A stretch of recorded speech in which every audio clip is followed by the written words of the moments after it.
Hello student,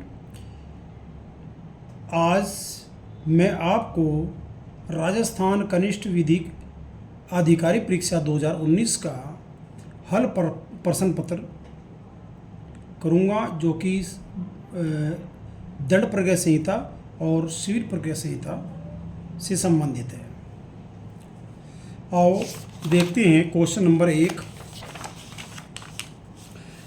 निम्नलिखित में से किस डिग्री के विरुद्ध अपील नहीं की जा सकती है। देखो, सेक्शन 96 में बताया गया है कि अपील किन किन डिग्रियों में के अंतर्गत की जा सकती है। एक्स पार्टी डिग्री की अपील की जा सकती है, जिला न्यायालय द्वारा पारित डिग्री की अपील की जा सकती है, और पक्ष यहाँ उच्च न्यायालय द्वारा पारित डिग्री की भी अपील सेकेंड अपील हो सकती है। लेकिन ऑप्शन 3 के अंतर्गत पक्षकारों की सहमति से न्यायालय द्वारा पारित डिग्री की अपील नहीं होती। ये सेक्शन 96 के सब क्लाज 2 में बताया गया है। अब आते हैं नंबर 2।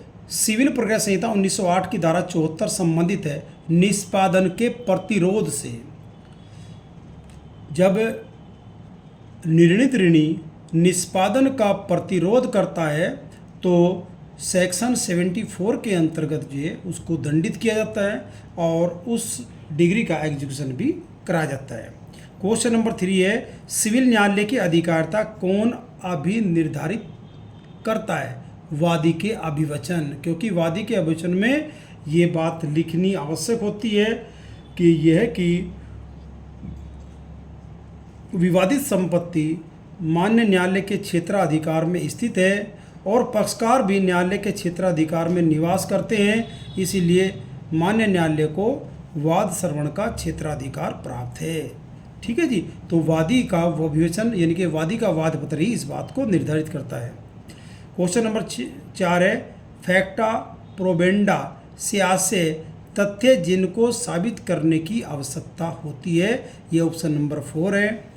क्वेश्चन नंबर 5 है, किसी भी पक्षकार को वाद की सुनवाई के दौरान पर्याप्त हेतु दर्शित करने पर कितनी बार स्थगन अनुदत किया जा सकता है।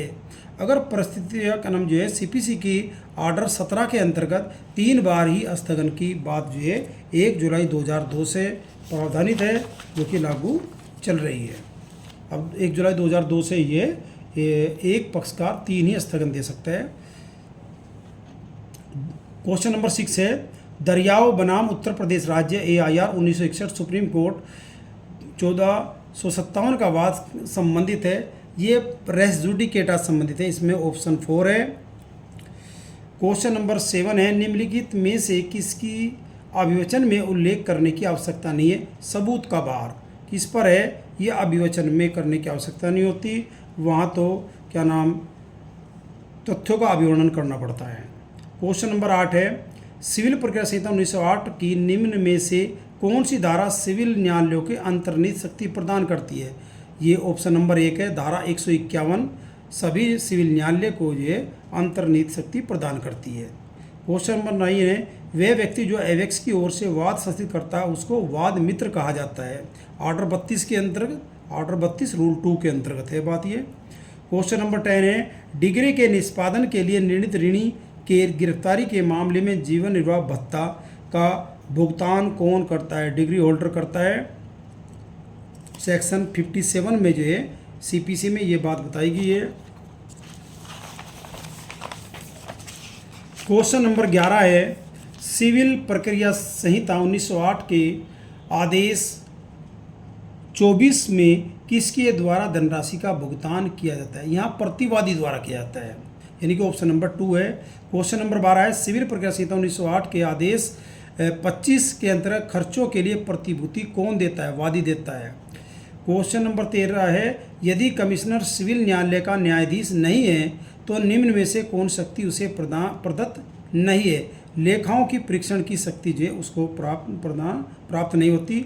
संपत्ति का विभाजन करने की शक्ति, शास्तियों अधिरूपित करने की शक्ति, दस्तावेजों की मांग और परीक्षण करने की शक्ति, शास्तियाँ अधिरोपित करने की, यदि कमिश्नर सिविल न्यायालय, हाँ, इसका ऑप्शन नंबर 2 है। शास्तियाँ अधिरोपित करने की शक्ति उसको नहीं होती। वह संपत्ति का विभाजन करने की भी कर सकता है, वह दस्तावेजों की मांग एवं परीक्षण करने की शक्ति भी है।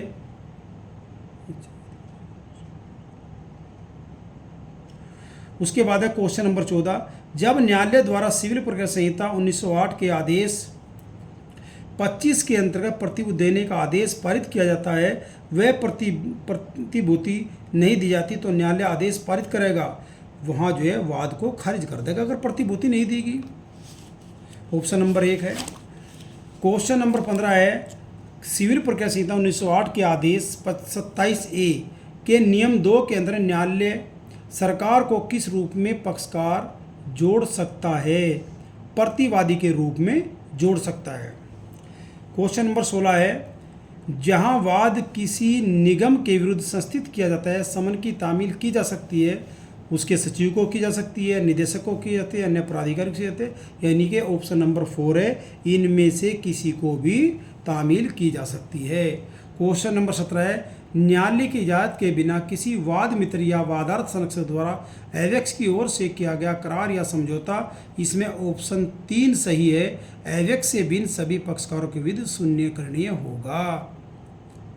क्वेश्चन नंबर 18 है, सिविल प्रक्रिया संहिता 1908 के आदेश 26 के नियम 19 के अंतर्गत निम्न में से कौन सा न्यायालय कमीशन जारी कर सकता है? यहाँ पर 26 नियम 9 के अंतर्गत केवल उच्च न्यायालय को कमीशन जारी करने की शक्ति जो है प्रदान की गई है।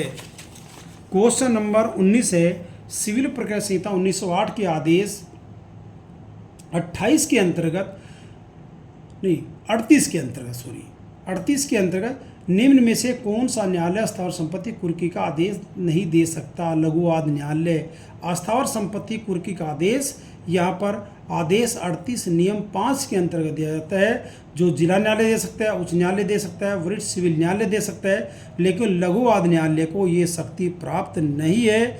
और ये बात जो है सिविल प्रक्रिया संहिता के सेक्शन 8 में बताई गई है। क्वेश्चन नंबर 20 है, प्रत्येक अपील सिविल प्रक्रिया संहिता 1908 के अंदर अपीलार्थी या उसके अधिवक्ता द्वारा हस्ताक्षरित ज्ञापन के रूप में की जाएगी, यानी कि प्रत्येक अपील जो है हमेशा मेमोरेंडम के रूप में ही की जाती है।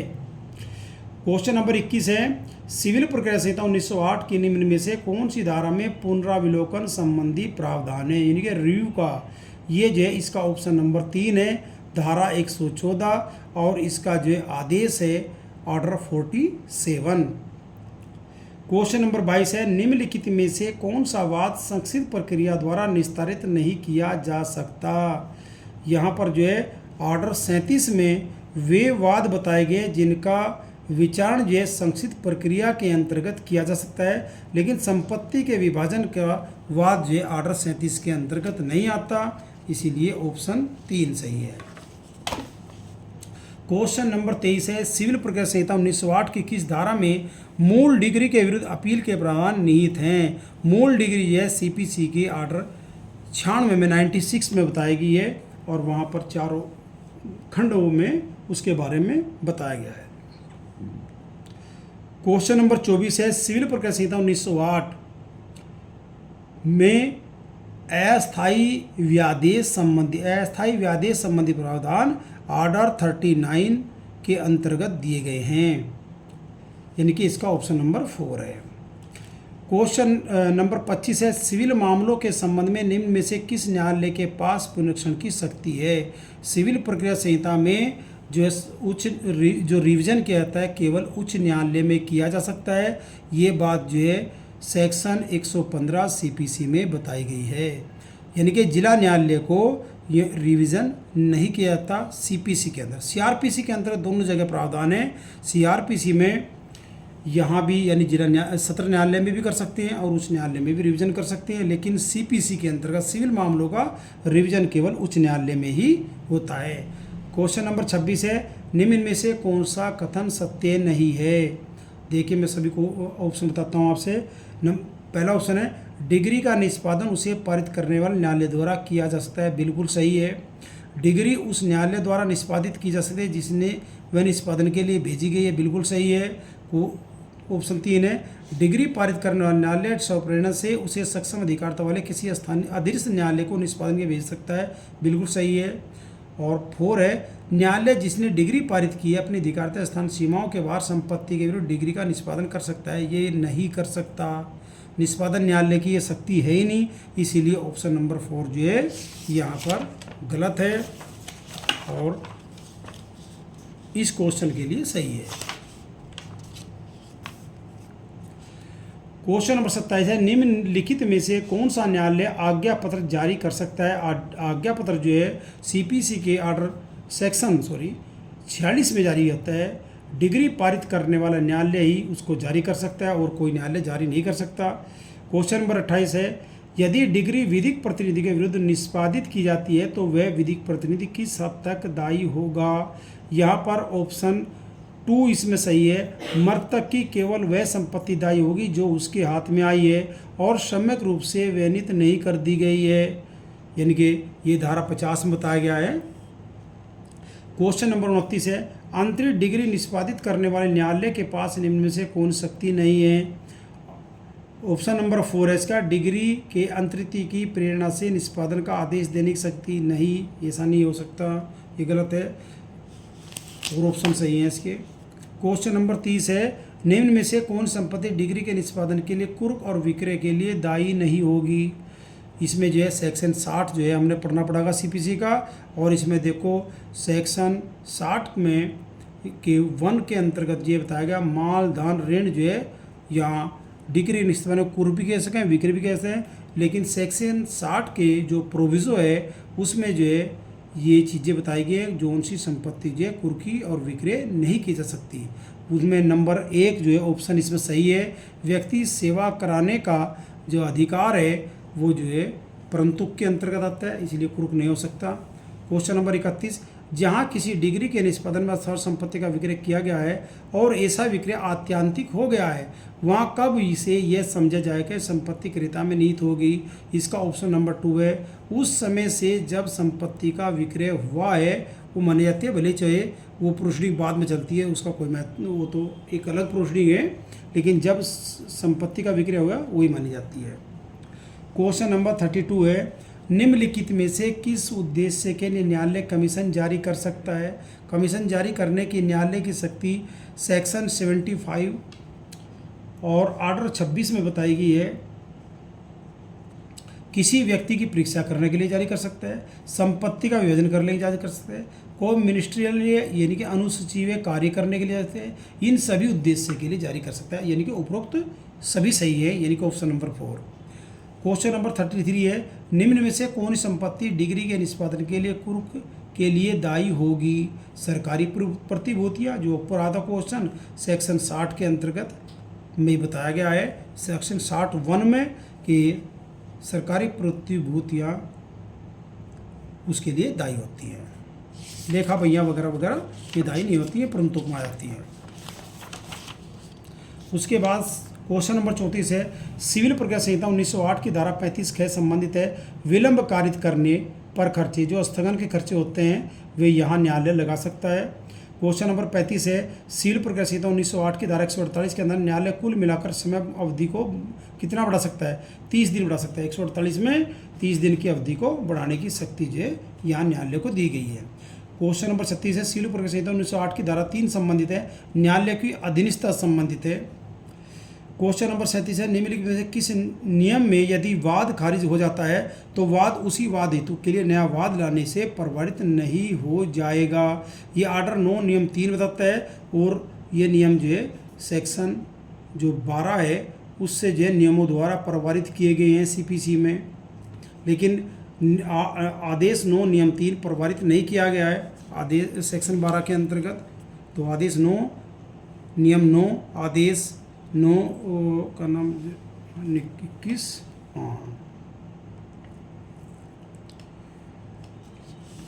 उसके बाद देखो भाई क्वेश्चन नंबर 38, निम्नलिखित में से किस अधिनियम द्वारा धारा 148 के केवट दायर करने का अधिकार को सिविल प्रक्रिया संहिता 1908 में अंतर्निष्ठ किया गया है। 1976 के अधिनियम संख्या 104 द्वारा जो है यहाँ केवट संबंधी प्रावधान सीपीसी में दिए गए थे। 39 है, क्वेश्चन नंबर 39, सिविल प्रक्रिया संहिता 1908 की धारा 21 में न्यायालय का निम्न में से कौन सा क्षेत्राधिकार अंतर्निहित नहीं है। विषय वस्तु संबंधी अधिकार, वहाँ ऊपर ले प्रादेशिक क्षेत्राधिकार भी है, धन संबंधी क्षेत्राधिकार, निष्पादन करने वाले न्यायालय का क्षेत्राधिकार है, लेकिन सब्जेक्ट मैटर संबंधी क्षेत्राधिकार जो है सेक्शन 21 के अंतर्गत नहीं आता। क्वेश्चन नंबर 40 है, निम्न में से किस व्यक्ति को सिविल प्रक्रिया के अंदर गिरफ्तार या निरुद्ध किया जा सकता है? वह स्त्री जिसे देश की रूढ़ियों और रीतियों के अनुसार निरुद्ध किया जा सकता है, वो सामने आने के लिए विवश नहीं की जानी चाहिए, उसको किया जाता है। देखो ये बहुत ही अच्छा प्रश्न है, दोबारा सुनो। क्वेश्चन नंबर 40, निम्न में किस व्यक्ति को सिविल प्रक्रिया के अंतर्गत गिरफ्तार निरुद्ध किया जा सकता है? संसद के किसी सदन के अधिवेशन के चालू रहने के दौरान उसे गिरफ्तार नहीं किया जा सकता। विधान परिषद के किसी अधिवेशन के चालू रहने के दौरान उस परिषद के सदस्यों को गिरफ्तार नहीं किया जा सकता। वह स्त्री जिसे देश की रूढ़ियों और रीतियों के अनुसार लोगों के सामने आने के लिए विवश नहीं किया जाना चाहिए, उसको गिरफ्तार किया जा सकता है। केवल सेक्शन 56 में यहाँ पर ऐसी स्त्री को जो धन की जो मनी रिकवरी सूट है उनकी डिग्री के निष्पादन में गिरफ्तार नहीं किया जा सकता, लेकिन यहाँ पर जो है अन्यथा स्त्रियों को जो है चाहे रूढ़ी और रीतियों के अनुसार वे लोगों के सामने आती हो या न आती हो उसको गिरफ्तार किया जा सकता है। मजिस्ट्रेट जब वह अपने न्यायालय को जा रहा हो या पीठासीन हो उसको गिरफ्तार नहीं किया जा सकता, इसके बारे में स्थित प्रावधान। लेकिन यहाँ पर स्त्री के बारे में भ्रमित हो जाता है कि नहीं ये होगा। अगर विस्तार पूर्वक अच्छी तरह पढ़ा गया है तो क्वेश्चन नंबर इसका ऑप्शन 3 सही होगा। क्वेश्चन नंबर 41 है, सिविल प्रक्रिया संहिता 1908 के आदेश, इसमें आदेश है 27 का नियम 8 संबंधित लोक अधिकारियों के विरुद्ध वादों में प्रक्रिया क्या होगी उससे संबंधित है, यानी कि ऑप्शन नंबर 1।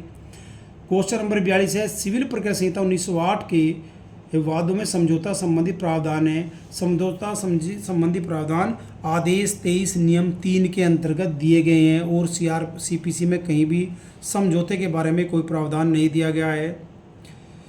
क्वेश्चन नंबर 43 है, सिविल प्रक्रिया संहिता 1908 के आदेश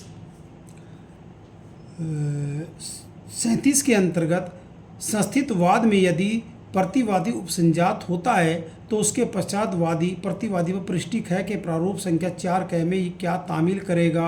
आदेश के लिए समन जारी किया जाता है, क्योंकि आर्डर 37 के अंदर 2 समन जारी किए जाते हैं, 10-10 दिन के होते हैं दोनों के दोनों। पहले में जो है प्रतिवादी न्यायालय को संतुष्ट करता है कि क्या वह जो है डिफेंस करने लायक है या नहीं है, और फिर दूसरा समन जो है अगर डिफेंस करने लायक है तो उसको दूसरा समन दिया जाता है कि वो जो है अपना जवाब दावा दे और वहाँ जो है अपनी डिफेंस करे।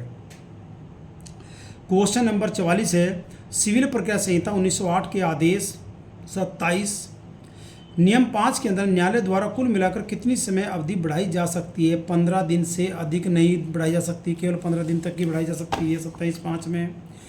क्वेश्चन नंबर 45 है, निम्नलिखित में से कौन शक्ति अपीलीय न्यायालय में निहित है? ये सभी शक्तियाँ हैं। सेक्शन 107 CPC के अंतर्गत ये अपील न्यायालय की शक्तियों के बारे में बताया गया है। वो अपील का प्रतिपक्ष इनके रिमांड कर सकता है, विवादकों की विवेचना की शक्ति है, अतिरिक्त साक्ष्य लेने की शक्ति है, यानी कि उपरोक्त सभी शक्तियाँ जो है अपील न्यायालय को हैं सेक्शन 107 के अंतर्गत। क्वेश्चन नंबर 46 है, निम्नलिखित में से कौन सा कथन सत्य नहीं है? इसमें ऑप्शन नंबर 3 बिल्कुल सही है। सिविल प्रक्रिया संहिता 1908 विशेष विधि को जो अब प्रवर्त है को परिसीमित करती है, बिल्कुल सही बात है। क्वेश्चन नंबर 47 है, सिविल प्रक्रिया संहिता 1908 के अंदर निम्नलिखित में किस आदेश की अपील नहीं की जा सकती? इसका ऑप्शन नंबर 4 है, वाद पत्र को लौटाने का आदेश जो आदेश 7 नियम 10 के अधीन दिया गया हो, जहां आदेश 7 नियम 10 के प्रक्रिया का अनुसरण किया गया हो वहां जारी, यानी कि वहां जो है अपील नहीं की जा सकती। ये आपके आर्डर 43 के अंतर्गत बताए गए हैं। उसके बाद क्वेश्चन नंबर 48 है, दंड प्रक्रिया संहिता 1973 के अंतर्गत जांच की जाती है। भाई जांच जो है मजिस्ट्रेट या न्यायालय द्वारा की जाती है, इसके बारे में बताया गया। और यहाँ ऑप्शन जो है केवल 2 में मजिस्ट्रेट दिया गया है, इसीलिए ये सही है। क्वेश्चन नंबर 49 है, ऐसे किसी मामले में जो अन्वेषण के पश्चात किसी असंज्ञेय अपराध का किया जाना प्रकट करता है, पुलिस द्वारा दी गई रिपोर्ट क्या समझ जाएगी? परिवाद समझ जाएगी। ये सेक्शन 2D के प्रोविजन स्पष्टीकरण में ये चीज़ बताई गई है। क्वेश्चन नंबर 50, दंड प्रक्रिया संहिता 1973 के अंदर कोई ऐसी कार्रवाई जिसके अनुक्रम में साक्ष्य वैध रूप से शपथ पर लिया जा सकता है क्या कही जाएगी? जुडिशियल प्रोसीडिंग, यानी कि न्यायिक प्रक्रिया से प्रक्रिया होगी, जो कि दंड प्रक्रिया संहिता की धारा 2I में बताई गई है। क्वेश्चन नंबर 51, दंड प्रक्रिया संहिता 1973 के संदर्भ में कौन सा कथन सत्य नहीं है? परिवाद मजिस्ट्रेट को किया जाता है, बिल्कुल सही है। परिवाद मौखिक रूप से किया जाता है, बिल्कुल, इसमें परिवाद मौखिक रूप से भी किया जाता है और लिखित रूप से भी किया जा सकता है।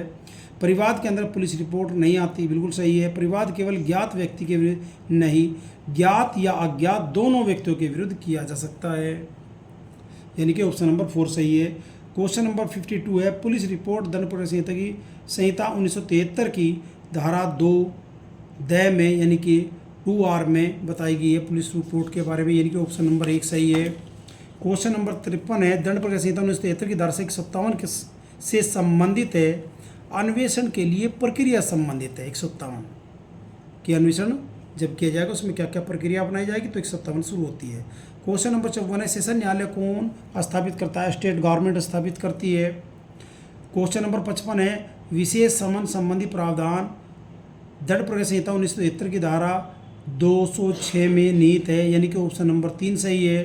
क्वेश्चन नंबर 56 है, उन क्षेत्रों की स्थानीय सीमाएं कौन परिनिश्चित कर सकता है जिनके अंदर न्यायिक मजिस्ट्रेट अपनी शक्ति का प्रयोग कर सकते हैं? उच्च न्यायालय। ऑप्शन नंबर 1 है इसमें, उच्च न्यायालय के नियंत्रण के अधीन मुख्य न्यायिक मजिस्ट्रेट जो है इस बात को निर्धारित कर सकता है। क्वेश्चन नंबर 57 है, निम्नलिखित में से किस मामले में पुलिस थाने का बारसाद अधिकारी मजिस्ट्रेट के आदेश के बिना अन्वेषण कर सकता है? संज्ञेय अपराध में जो है पुलिस अधिकारी को किसी की अनुमति लेने की आवश्यकता नहीं होती 156 के अंतर्गत, और वह तुरंत जो है जैसी FIR लॉज होती है उसके बाद जो है संज्ञेय अपराध की तुरंत इन्वेस्टिगेशन कर सकता है। ऑप्शन नंबर 3 सही है। क्वेश्चन नंबर 58, निम्नलिखित में से कौन सा अपराध असंज्ञेय अपराध है? भारतीय दंड संहिता 68 की धारा 312 के अंदर गर्भपात कारित करना ये असंज्ञेय अपराध है, ठीक है जी, लेकिन 313 के अंतर्गत संज्ञेय अपराध है, तो इसका ऑप्शन 1 है। सेक्शन 59, जहां कोई सहायक लोक अभियोजक किसी विशिष्ट मामले के प्रयोजन के लिए उपलब्ध नहीं है वहां किसी अन्य व्यक्ति को उस मामले का बारसाधक सहायक लोक अभियोजक नियुक्त किया जाता है, यानी कि जिला मजिस्ट्रेट कर सकता है, उसको ये पावर दी गई है सेक्शन 25 CRPC में। क्वेश्चन नंबर 60 है, दंगा करने का अपराध संज्ञेय और जमानती अपराध है, ये इसका ऑप्शन नंबर 3 है। क्वेश्चन नंबर 61 है, दंड प्रक्रिया संहिता 1973 कौन सी धारा संदिग्ध व्यक्तियों के सदाचार के लिए प्रतिभूति संबंधित है? इसका ऑप्शन 3 है, धारा 109। क्वेश्चन नंबर 62 है, भारतीय दंड संहिता 68 की धारा 218 के अंतर्गत लोक सेवक द्वारा अशुद्ध अभिलेख या लेख की रचना करने का अपराध विचारणीय है, ये ऑप्शन नंबर 4 है इसका, प्रथम वर्ग मजिस्ट्रेट द्वारा। क्वेश्चन नंबर 63 है, यदि कोई व्यक्ति विधिपूर्ण अभिरक्षा में से निकल भागता है तो वह व्यक्ति जिसकी अभिरक्षा में से वह निकल भागा है उसका तुरंत पीछा कर सकता है और उसे गिरफ्तार कर सकता है भारत के किसी भी स्थान में, ऑप्शन नंबर 1 है। क्वेश्चन नंबर 64 है, निम्न में से कौन सा दंडादेश अपर सेशन न्यायाधीश दे सकता है? इसका ऑप्शन नंबर 1 राइट है, कोई भी दंडादेश, किंतु मृत्यु दंडादेश के उच्च न्यायालय द्वारा पुष्ट किए जाने की आवश्यकता होगी, बिल्कुल सही बात है एडिशनल जज को। तो क्वेश्चन नंबर 65 है, दंड प्रक्रिया संहिता 1973 की निम्न में से कौन सी धारा फरार व्यक्तियों के लिए उद्घोषणा संबंधित है? ऑप्शन नंबर 3 है 82, सेक्शन 82 धारा।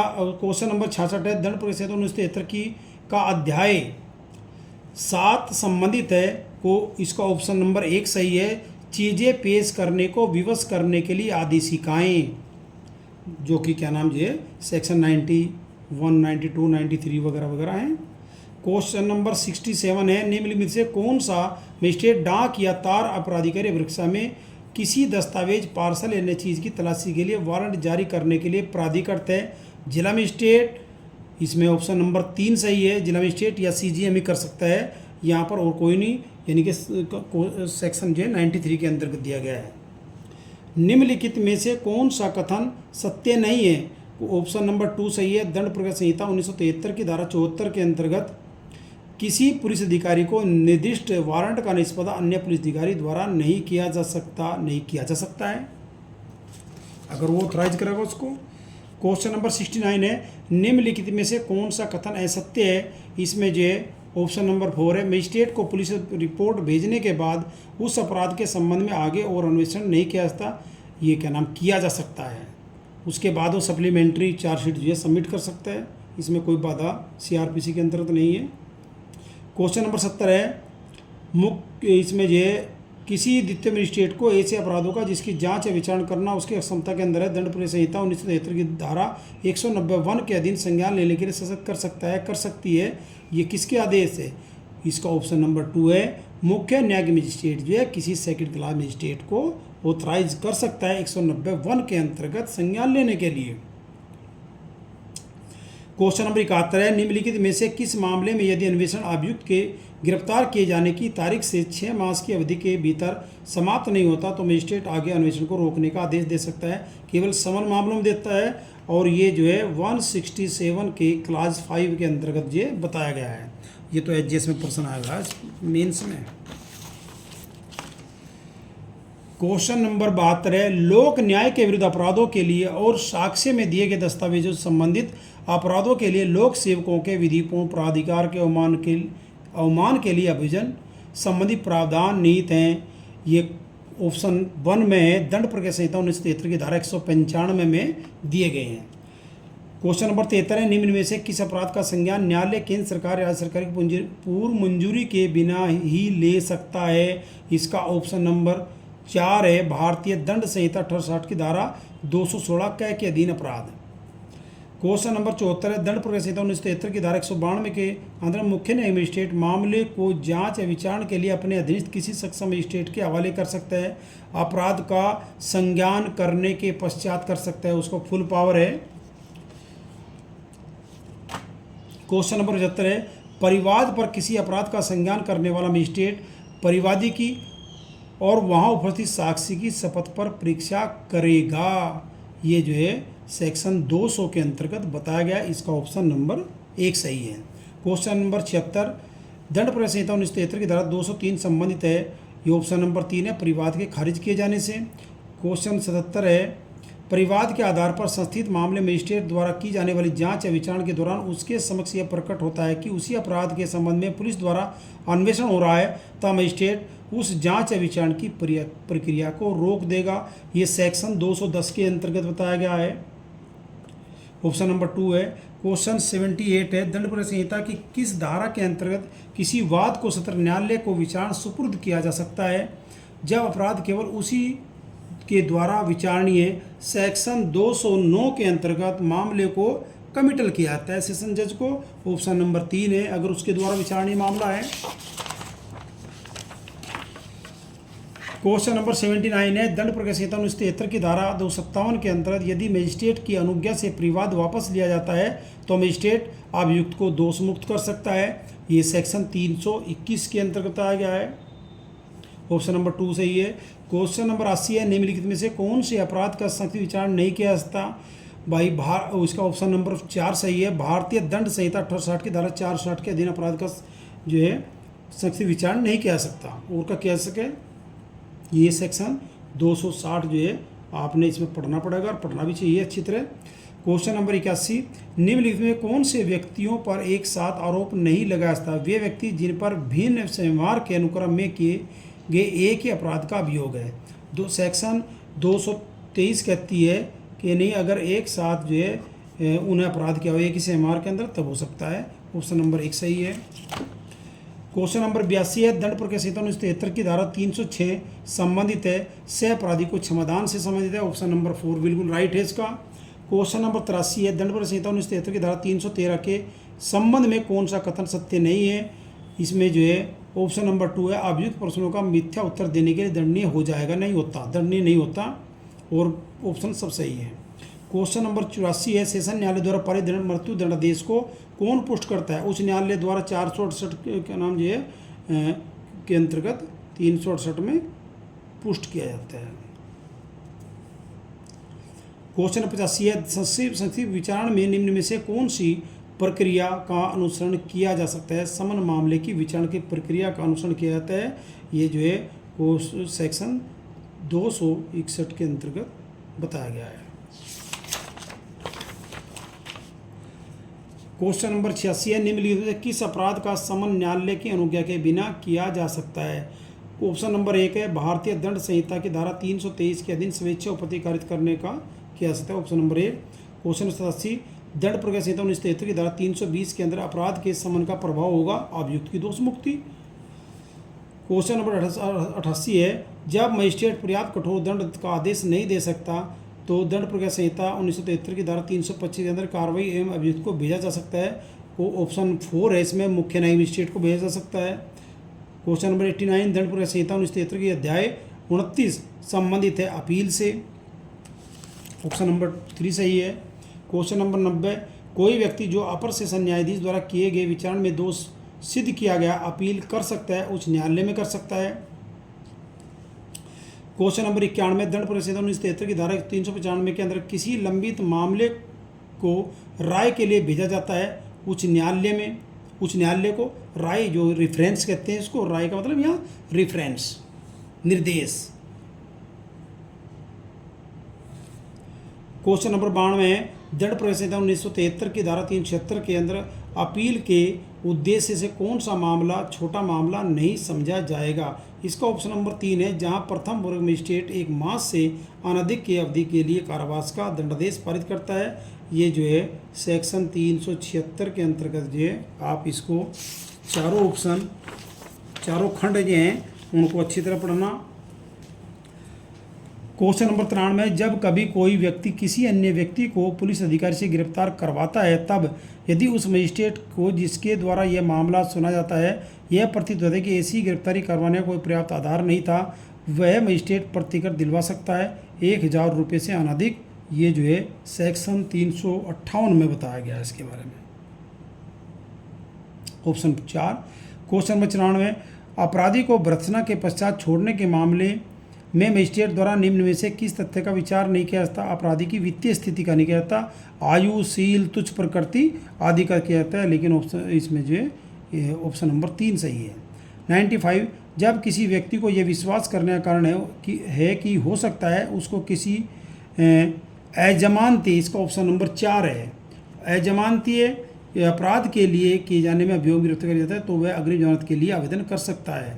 ठीक है जी, अगर विश्वास करने का ये सेक्शन जो है यहाँ पर 438 में प्रावधान है सीआरपीसी में।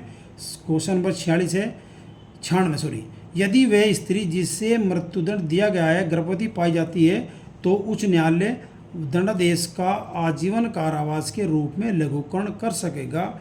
ये जो है 415 के अंदर बताया गया है। क्वेश्चन नंबर 97, दंड प्रक्रिया संहिता 1973 की कौन सी धारा उच्च न्यायालय की अंतर्निहित शक्ति से संबंधित है। 482 यानी कि ऑप्शन 2 सही है। क्वेश्चन नंबर 98, यदि कोई अपराध केवल जुर्माने से दंडनीय है तो अपनी सीमा काल होगा 6 माह होगा, 468 में बताया गया है। क्वेश्चन नंबर 99, निम्न में से कौन सी अनियमितता दंड प्रक्रिया संहिता 1973 की धारा 460 में सम्मिलित नहीं है। इसमें जो ऑप्शन नंबर 3 है, दंड प्रक्रिया संहिता 1973 की धारा 83 के अधीन संपत्ति कुर्क करना और उसका विक्रय करना, ये 460 में सम्मिलित यानी कि अनियमितता की प्रक्रिया के अंतर्गत नहीं है। क्वेश्चन नंबर 100, दंड प्रक्रिया संहिता 1973 की धारा 311 क के अंतर्गत किसी नमूना हस्ताक्षर देने के लिए निर्देश किया जाता है। ऑप्शन नंबर 1 है, किसी भी व्यक्ति को जिसमें अभियुक्त भी शामिल है दिया जा सकता है। ये जो है कि आपतम अभिशंसन तो हो नहीं सकता, इसीलिए फर्स्ट क्लास मजिस्ट्रेट जो है 311 के अंतर्गत दे सकता है। इसमें फर्स्ट क्लास जुडिशल मजिस्ट्रेट देता है पावर। ये भी पूछा जाता है बहुत सी बार कि 311 के अंदर कौन नमूना हस्ताक्षर लेने के लिए आदेश कौन सा कर सकता है, first class judicial magistrate. Question number 101 है, दंड प्रक्रिया संहिता 1973 की धारा 370 के अधीन अपील की जाती है 2 सिद्ध व्यक्ति द्वारा की जाती है 370 में। ऑप्शन नंबर 1 सही है। क्वेश्चन नंबर 102 है, दंड प्रक्रिया संहिता 1973 की धारा 106 के संबंध में कौन सा कथन सत्य नहीं है। इसका ऑप्शन नंबर 4 है, बंद पत्र निष्पादित करने का आदेश अपीलीय न्यायालय द्वारा नहीं दिया जा सकता है। क्वेश्चन नंबर 103 है, आयुध सहित जुलूस या सामूहिक कवायद या सामूहिक प्रशिक्षण के प्रतिषेध की शक्ति किसके पास है। ये ऑप्शन नंबर 2 है, जिला मजिस्ट्रेट के पास है। क्वेश्चन नंबर 104 है, दंड प्रक्रिया संहिता 1973 की धारा 439 के अधीन जमानत से संबंधित विशेष शक्तियाँ यहाँ ऑप्शन नंबर 4 में उच्च न्यायालय और सेशन न्यायालय को दी गई हैं। ऑप्शन नंबर 4 सही है। क्वेश्चन नंबर 105 है, कोई व्यक्ति उप अभियोजन निदेशक के रूप में नियुक्ति के लिए केवल तभी पात्र होगा यदि वह अधिवक्ता के रूप में व्यवसाय करता है। ऑप्शन नंबर 1 है, 10 वर्ष से कम का नहीं होनी चाहिए उसकी। सेक्शन 25A CRPC में बताया गया है। क्वेश्चन नंबर 106, अविवाद सौदेबाजी के संबंध में निम्न में से कौन सा कथन सत्य नहीं है। इसका ऑप्शन नंबर 3 है, न्यायालय अपना निर्णय खुले न्यायालय में नहीं सुनाएगा। ये बिल्कुल सही बात है। ये जो है 265 के अंतर्गत जो है ये बात 265A से लेकर और तय तक जो है ये बात बताई गई है सौदा विभाग वाली। क्वेश्चन नंबर 7 है, जब अपील में उच्च न्यायालय द्वारा मृत्यु दंडादेश दिया जाता है तो उक्त दंडादेश को क्रियान्वित कौन कराएगा, यानी कि सेशन न्यायालय कराएगा। ऑप्शन नंबर 2 है। क्वेश्चन नंबर 108 है, दंड प्रक्रिया संहिता 1973 की कौन सी धारा में पुलिस के पास संज्ञेय अपराध के अंदर गिरफ्तार करने की शक्ति है। सेक्शन 151 में है। ऑप्शन नंबर 3 सही है। उसके बाद क्वेश्चन नंबर 109 है, दंड प्रक्रिया संहिता 1973 की धारा 41 से संबंधित है। ऑप्शन नंबर 1, पुलिस वारंट के बिना कब गिरफ्तार कर सकेगी, तो उसमें 41 में बताया गया है। क्वेश्चन 110 है, सेशन न्यायालय के समक्ष प्रत्येक विचारण में अभियोजन का संचालन किया जाएगा। यहाँ पर सेक्शन 225 के अंतर्गत ऑप्शन 2 के अंदर पब्लिक प्रोसिक्यूशन ऑफिसर ही कर सकता है। ऑप्शन 2 सही है। क्वेश्चन नंबर 111, दंड प्रक्रिया संहिता 1973 की धारा 433 के अधीन दंडादेश के लघुकरण की शक्ति किसके पास है। ऑप्शन नंबर 3 है, समुचित सरकार के पास है। क्वेश्चन नंबर 112, विशेष न्यायिकता को भ्रमित करने के लिए भारत का राष्ट्रपति दे दिया, उच्च न्यायालय दे दिया वगैरह कर दिया, तो यहाँ समुचित सरकार के अंदर सेंट्रल गवर्नमेंट और स्टेट गवर्नमेंट दोनों आती हैं। क्वेश्चन नंबर 112 है, विशेष न्यायिक मजिस्ट्रेट एक समय में कितनी अवधि के लिए नियुक्त किया जाता है। एक समय में स्पेशल जुडिशियल मजिस्ट्रेट किया जाता है 1 वर्ष से अनधिक की, यानी कि 1 वर्ष तक की अवधि के लिए नियुक्त किया जाता है। ऑप्शन नंबर 1 सही है। क्वेश्चन नंबर 113 है, दंड प्रक्रिया संहिता 1973 की धारा 55 क को अंतर्विष्ट किया गया। 55 क को अंतर्विष्ट किया गया 2009 के अधिनियम संख्या इसलिए द्वारा, यानी कि ऑप्शन नंबर 4 सही है। सेनापत कार्रवाई वगैरह हैं और वो है। उसके बाद जो है 114 है, न्यायिक मजिस्ट्रेटों के न्यायालय पर अधीक्षण का निरंतर प्रयोग करने का कर्तव्य निम्न में से किसका है। यहाँ ऑप्शन नंबर 4 है, हाई कोर्ट ही करता है, उच्च न्यायालय। क्वेश्चन नंबर 115, अपीलों के उपशमन संबंधी प्रावधान दंड प्रक्रिया संहिता 1973 की धारा 394 में निहित है, इनको ऑप्शन नंबर 4। क्वेश्चन नंबर 116 है, जब वारंट का निष्पादन उसे जारी करने वाले न्यायालय के स्थानीय अधिकारिता के बाहर किया जाना है तब वह न्यायालय ऐसा वारंट भेज सकता है। इनमें से कोई भी भेज सकता है, यानी कि सभी ये ऑप्शन सही है इसके। क्वेश्चन नंबर 17 है, दंड प्रक्रिया संहिता 1973 के अधीन यदि बंद पत्र के लिए कोई प्रतिभूत बंद पत्र का संपूर्ण होने से पूर्व मर जाता है तो यहाँ ऑप्शन नंबर 2 के अंतर्गत उसकी संपदा बंद पत्र के बारे में दायित्व से उन्मोचित हो जाएगी, यानी कि बंद पत्र समाप्त हो जाएगा। क्वेश्चन नंबर 118, ऐसा मामला जो मृत्यु, आजीवन कारावास या 2 वर्ष से अधिक की अवधि के कारावास से दंडनीय कहलाता है, वो वारंट मामला कहलाता है। Option number 2। क्वेश्चन नंबर 119 है, दंड प्रक्रिया संहिता 1973 धारा 409 के अंदर निम्न में से किसके पास मामले को वापस लेने की शक्ति है। सेशन न्यायालय के पास है 409 में, ये ऑप्शन नंबर 3 है। क्वेश्चन 122 है, जब बंदी जेल में प्रयुक्त किया जाना है तब वारंट जारी किया जाएगा, जेलर को किया जाता है, जेल में भेजेंगे तो जेलर को किया जाएगा। ऑप्शन नंबर 1 है। क्वेश्चन नंबर 121, दंड प्रक्रिया संहिता 1973 धारा 437 संबंधित है। ऑप्शन नंबर 2 है, अजमानती अपराध के मामले में जमानत से। क्वेश्चन नंबर 122, दंड प्रक्रिया संहिता 1973 के अधीन समन की तामील कौन कर सकता है। भाई पुलिस अधिकारी भी कर सके, न्यायालय का अधिकारी कर सके, लोक सेवक कर सके, यानी कि उपरोक्त सभी, any of these. Question number 123 है, सिविल प्रक्रिया संहिता 1908 की धारा 217 लोक अधिकारी को परिभाषित करती है, जिसमें सम्मिलित हैं ये सभी हैं, सरकारी सेवक, सेना, कमीशन ऑफिसर, प्रत्येक न्यायाधीश, यानी कि उपरोक्त सभी। क्वेश्चन नंबर 124, लघुवाद न्यायालय किस न्यायालय के अधीनस्थ होता है। ये जो है 124 का ऑप्शन 3 है, उच्च न्यायालय जिला न्यायालय दोनों के अधीनस्थ होता है। ये जो है सेक्शन में बताया गया है 3 में। क्वेश्चन नंबर 125, अंतकालीन लाभ का दावा किया जा सकता है। ऑप्शन 2 है, केवल स्थावर संपत्ति के संबंध में, बिल्कुल राइट है। क्वेश्चन नंबर 26, सिविल प्रक्रिया संहिता 1908 की धारा 9 के अंतर्गत निम्न में से कौन सा वाद पोषणीय नहीं है? वो ऑप्शन 4 है इसका, पूर्णतः धार्मिक अधिकार पर आधारित। सेक्शन 9 के अंतर्गत ये बात है, अगर मामला पूर्ण धार्मिक अधिकार से संबंधित है तो वो सिविल प्रकृति का वाद नहीं होता। क्वेश्चन नंबर 27 है, निम्न में से कौन सा आदेश डिग्री नहीं है? कमीशन नियुक्त करने का आदेश डिग्री का नहीं होता। यहाँ एक आदेश है, फॉर्मल आदेश है। 128, हर वाद उस न्यूनतम श्रेणी के न्यायालय में संस्थित किया जाएगा जो उसका विचारण करने के लिए सक्षम है। उक्त प्रावधान संबंधित हैं धन संबंधी अधिकारिता से। ठीक है, ऑप्शन नंबर 2 सही है। क्वेश्चन नंबर 129, सिविल प्रक्रिया संहिता 1908 की धारा 24 के अंदर निम्न में से कौन शक्ति उच्च न्यायालयों में कौन निहित नहीं है?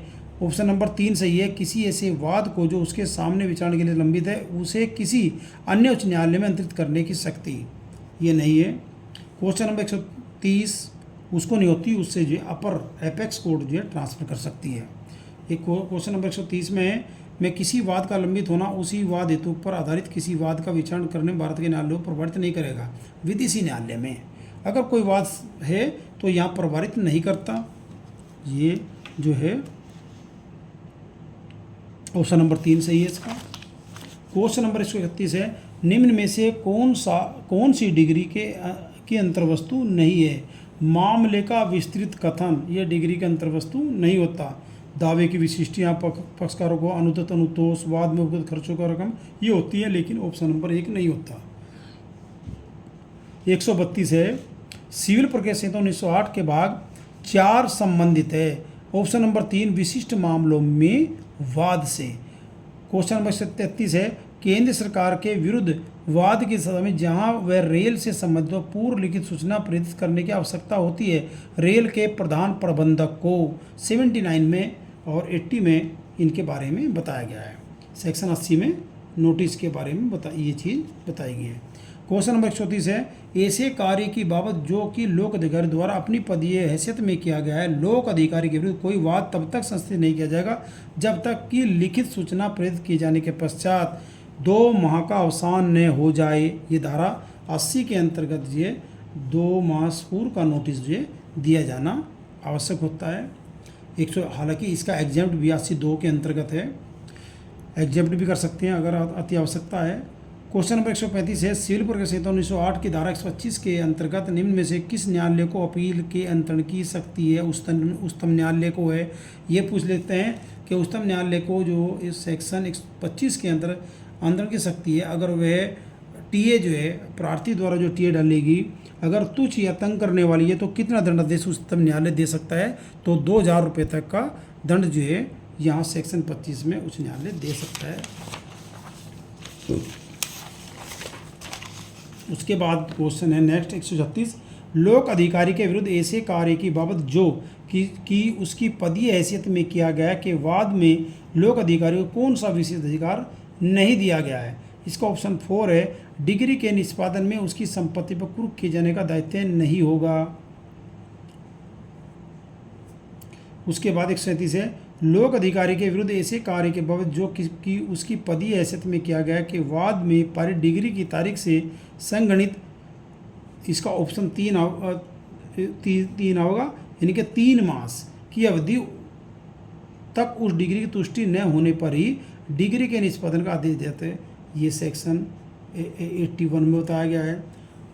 138, अत्यावश्यक या तुरंत अनुतोष विप्राप्त करने के लिए सरकार के विरुद्ध या लोक अधिकारी के विरुद्ध ऐसे कार्य के बाद जो उसकी पदीय हैसियत में किया गया कि वाद में यदि न्यायालय पक्षकारों की सुनवाई के वाद संतुष्ट हो जाए कि अत्यावश्यक तुरंत अनुतोष देने की आवश्यकता नहीं है तो न्यायालय वाद पत्र वापस कर देगा कि अपेक्षाओं का पालन करने के पश्चात प्रस्तुत किया गया है, यानी उसका ऑप्शन टी है।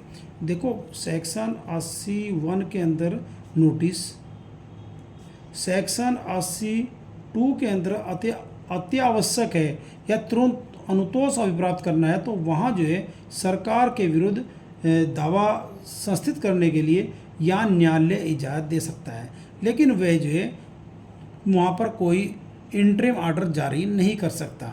अगर करना चाहिए तो ये न्यायालय की विवेकीय पावर है, वो इसको जो है यहाँ पर समाप्त भी कर सकता है।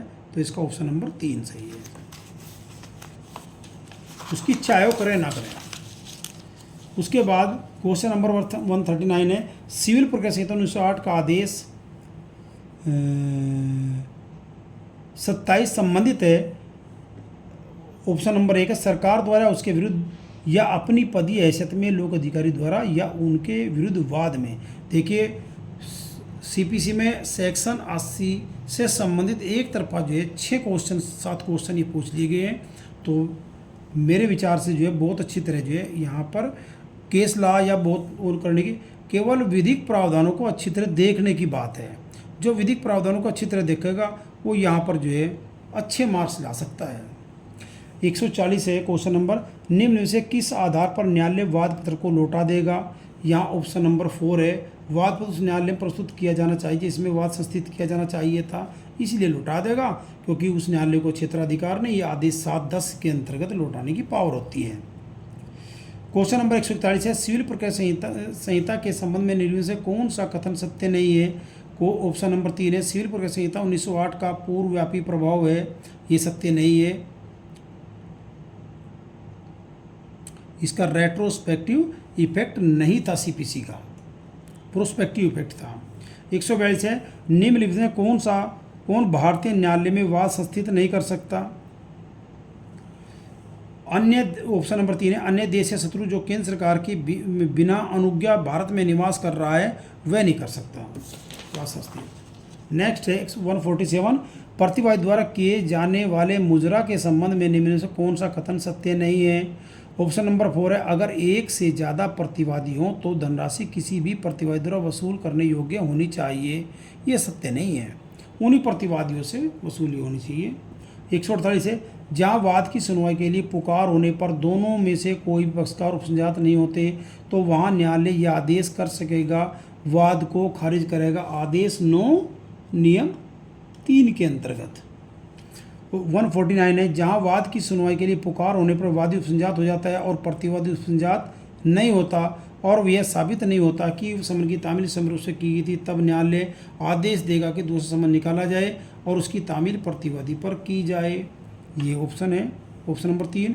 150 लास्ट है, जब लागू होने योग्य हो तब पृष्ठि के प्रारूप और जहाँ वे लागू होने योग्य न हो वहाँ जहाँ तक हो सके लगभग वैसे प्रारूप सभी वचनों के लिए प्रयुक्त की जाएंगे, यानी कि ऑप्शन नंबर 1 है पृष्ठि के।